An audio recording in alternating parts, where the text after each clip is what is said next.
In the gospel text of today, which is taken from the Gospel of John chapter 3 verses 7 to 15, the dialogue with Nicodemus continues.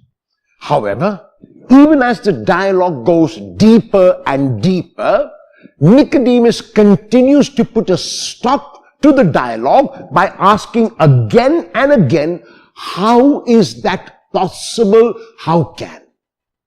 And the Lord tries to explain to Nicodemus that if this is the level of Nicodemus, who is supposed to be a great teacher, who is supposed to be an intellectual, and Jesus is talking now only of earthly things, he has not yet reached heavenly things, then how will Nicodemus be able to understand when Jesus speaks of heavenly things?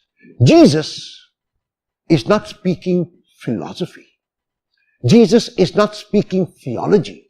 Jesus is speaking practically about who his God is.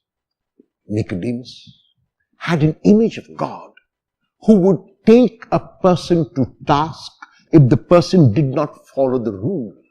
And Jesus is proclaiming a God of love, a God of mercy, a God of forgiveness. And that is why Nicodemus cannot understand.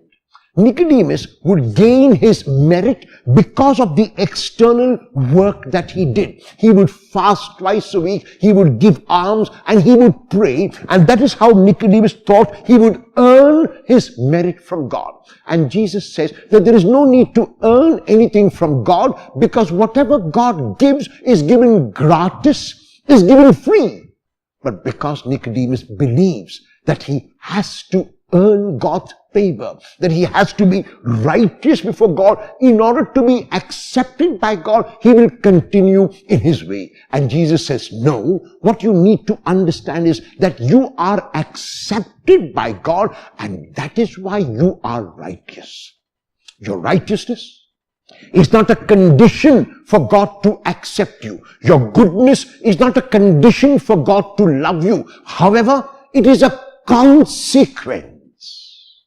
It is what happens to me after I experience God's forgiveness, after I experience God's love, after I experience God's mercy.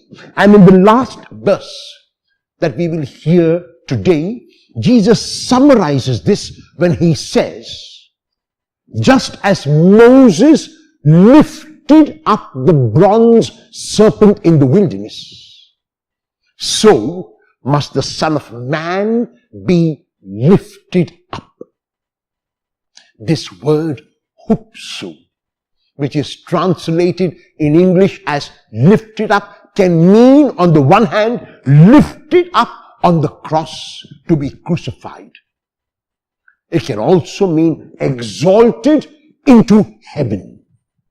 John has deliberately used this verb to mean both things. So even as Jesus is lifted up on the cross, he is being exalted into heaven, and the result is that everyone who believes in him will have eternal life. This is the eternal life which Jesus invites Nicodemus to. This is the eternal life that he is inviting us to.